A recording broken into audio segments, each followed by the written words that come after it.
Vibrational techniques like humming are shown to significantly increase vagal tone and parasympathetic dominance, especially when practiced consistently. This is the one breath proven by neuroscientists to be the fastest way to drop our stress level. We don't have to live a life trapped in nervous overthinking. We can now look at moving beyond the surface level coping and find that true inner peace. We're not trying to fight anxiety. We're simply teaching our nervous system to regulate it.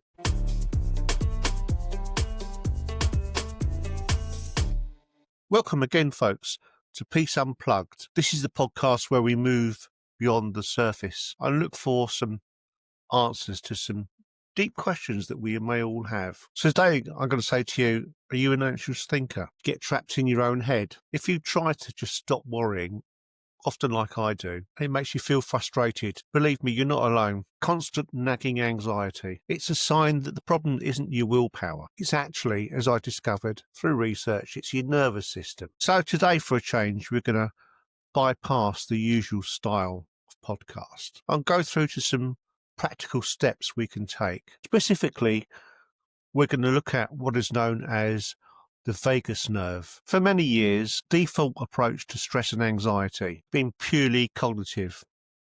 We get told to go to therapy, write a journal, to challenge our negative thoughts. Now, whilst that's very valuable in itself, I've noticed through the work I've done with people that quite often a lot of these approaches don't work very well. Maybe there's a deeper issue going on here. I'm suggesting that place is something called the vagus nerve. That nerve is what's described as a superhighway from the gut to the brain and to the lungs and to your heart as well. This vagus nerve's job is to gauge whether you're in danger or not. And when we constantly overthink things, the vagus nerve is sending out a message of danger, danger all the time. So we're going to look at some practical examples of what's called vagal toning. I'm not looking for a one-time fix. We're looking at actually gradually strengthening the vagus nerve because it's like a muscle. It's the point where when stress inevitably comes along, with practice we can get the body to snap back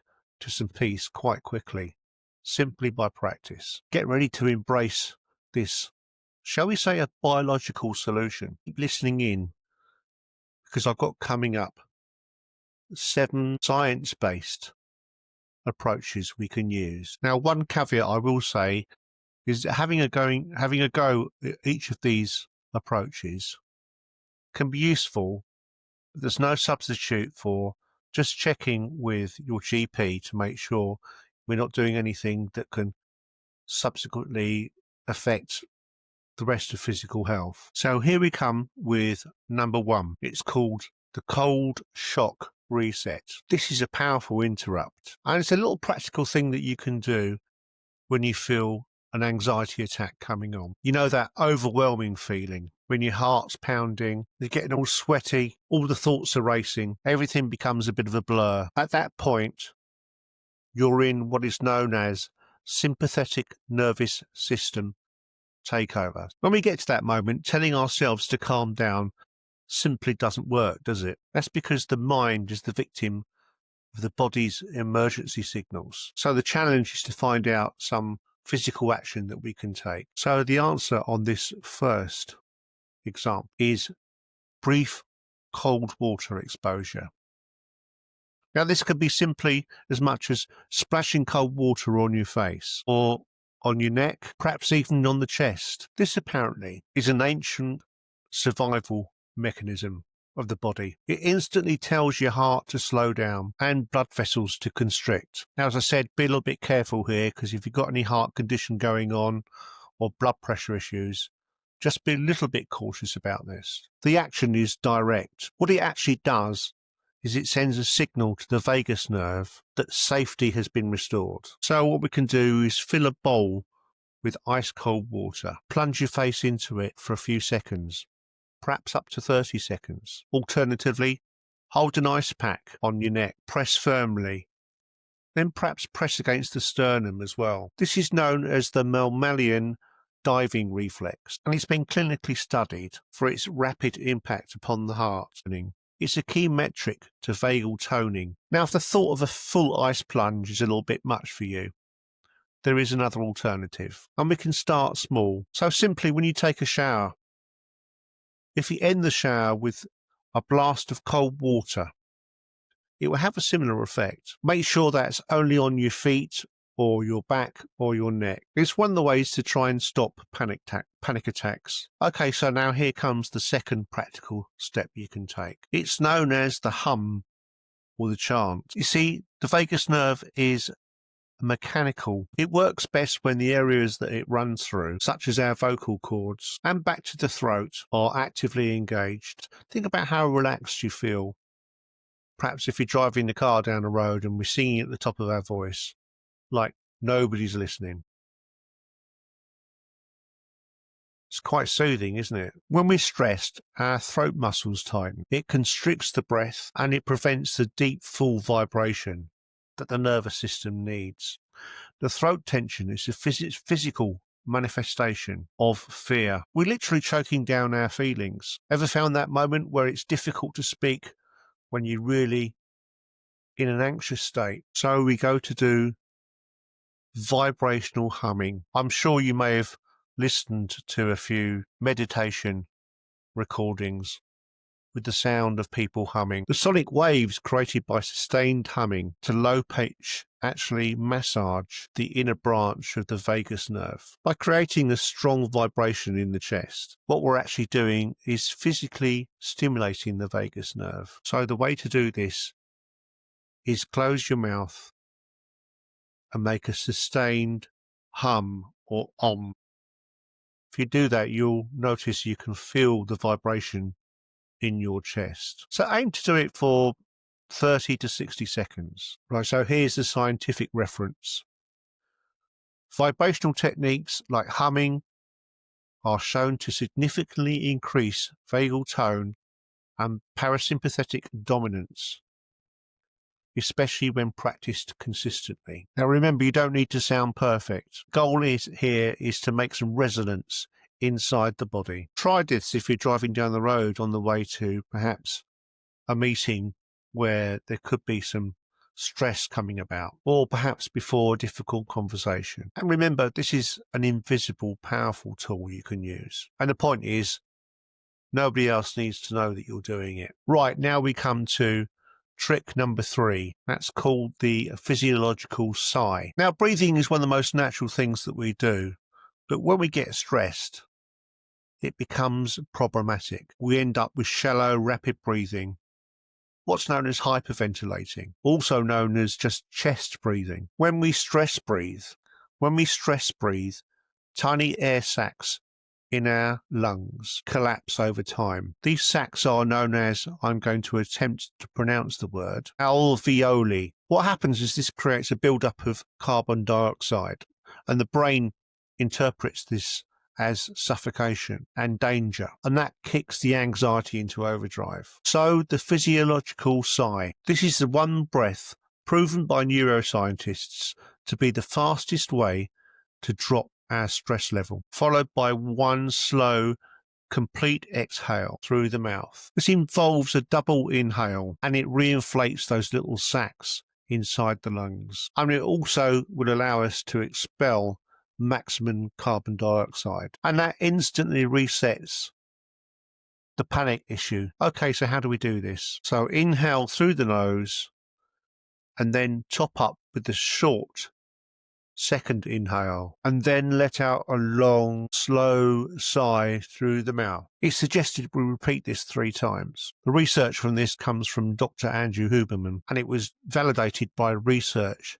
at Stanford. It suggested that we use the sigh every time we transition before standing up from our desk. Do it before opening an email. Perhaps do it before you go to bed. It's actually a natural nervous system reset. So here we go. Here we get to number 4 hack, the gaze of safety. Have you ever noticed that when you're stressed that your eyes dart around?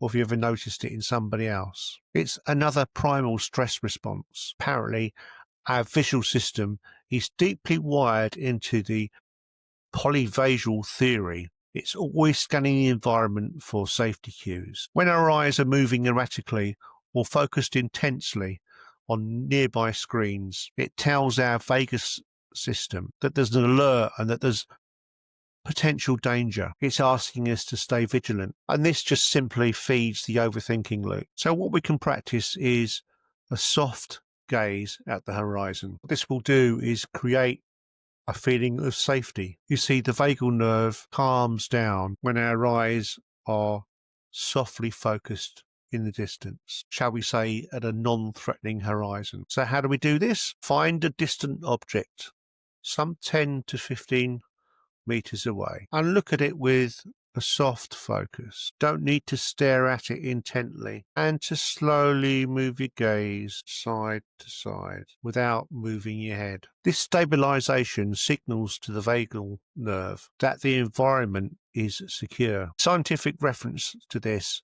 is something called EMDR. It directly targets the neural pathways connecting the optic nerve to the vagal nerve. So, for instance, if you're stuck in a meeting, try this for 60 seconds. Look up and soften your gaze into the corner of the room. It can be a discreet way and a powerful way. It will help to drop the inner alarm that we have. Okay, so now we're up to hack number 5, the gentle massage cue. Have you ever experienced that time, perhaps when you're at work or when you're amongst friends and somebody comes up behind you and starts to massage your shoulders?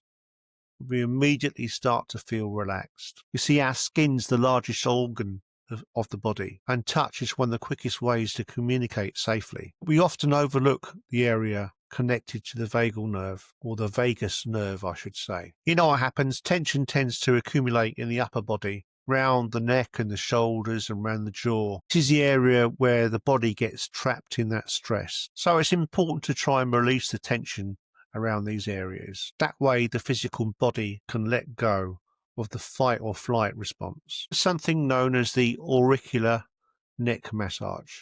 There is a specific branch of the vagus nerve, the auricular branch, that runs to the outer ear. Gentle massage here is a direct, accessible form of vagal nerve stimulation, known as VNS. All you need to do is use your thumb and your index finger to massage round the edge of the ear. Do this in a gentle but fairly firm way and pull slightly downwards. Then massage the soft spot right behind the jaw. This stimulates a major cluster of nerve fibers, and it sends a message into the body to relax. Scientific reference for this is the transcutaneous vagal nerve stimulation, TVNS, and apparently it's a growing field. It's an at-home massage, and it has a therapeutic effect and doesn't take any specialist tools or specialist therapeutic equipment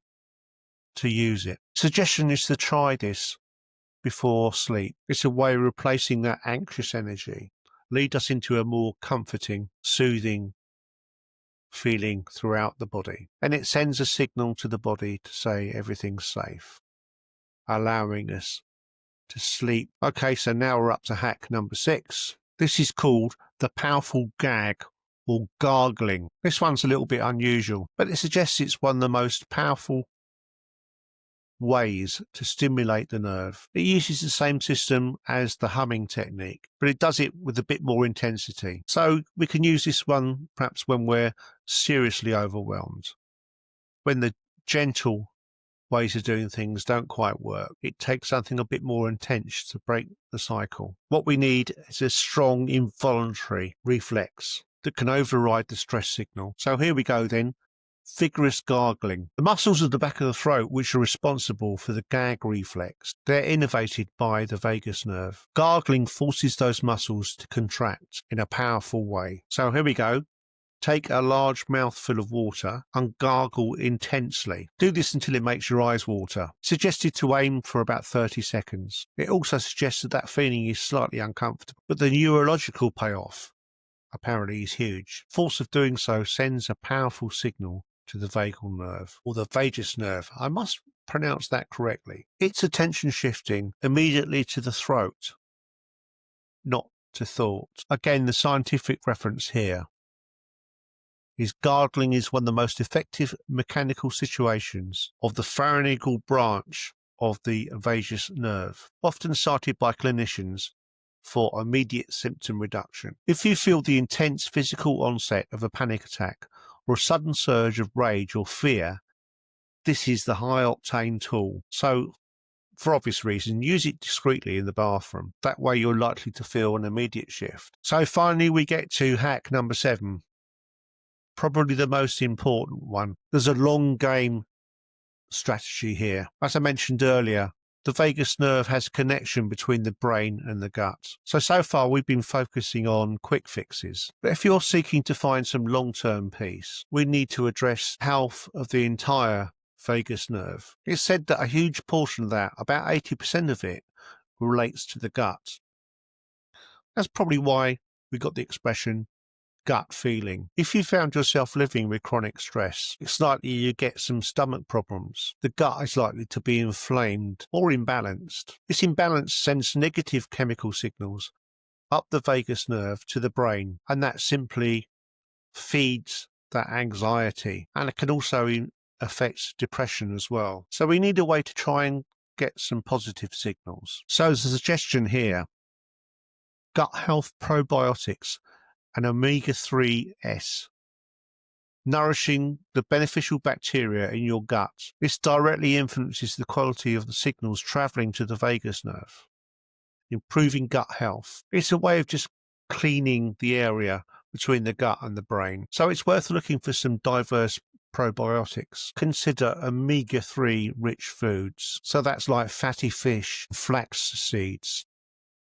I'm a great advocate of eating fish, what one might describe as being pescatarian. So here again is the scientific reference. The gut-brain axis is a well-established area of neuroscience, demonstrating that certain psychobiotics can modulate mood and reduce markers of stress by influencing the vagal pathways. So this is a long-term strategy, and it will permanently build resilience for our nervous system. You see, we don't have to live a life trapped in nervous overthinking. Can now look at moving beyond the surface level coping and find that true inner peace. And you'll realize actually that it's biological as well as philosophical. Remember, we're not trying to fight anxiety. We're simply teaching our nervous system to regulate it. In the case of this podcast, it's to hit the biological reset button. So let's review those 7 points, shall we? Number 1, stop panic by using shock cold water exposure. Number 2, practice deep vibrational humming or chanting. Number 3, the breath reset. Employ the 2-step physiological sigh. Number 4, still the mind using a soft gaze at the horizon. That way you can stabilize your vision. Number 5, touch calm. Apply some gentle pressure around the ear and around the neck. Number 6, try vigorous gargling. This will cause some intense regulation. Of course, this is best tried in the bathroom. And finally, number 7, looking at long-term health. Support the link between the gut and the brain by looking at some changes in nutrition. Okay, so I'm going to suggest that perhaps we try these hacks every day for a week. Don't forget, the goal isn't perfection. It's about consistency. It's about training the body, training the vagus nerve to be much more resilient. So which hack here are you going to try first? I encourage you to share this with other people that you know, anybody that you support that perhaps has problems with anxiety and stress, or perhaps you simply want to look at these issues for yourself. And I encourage you to hit the subscribe button for more information later on in further podcasts, where from time to time I get some guests on who can talk about some experiences of managing physical and mental health. Thank you for joining me again on another episode of Peace Unplugged. Until the next time, bye for now.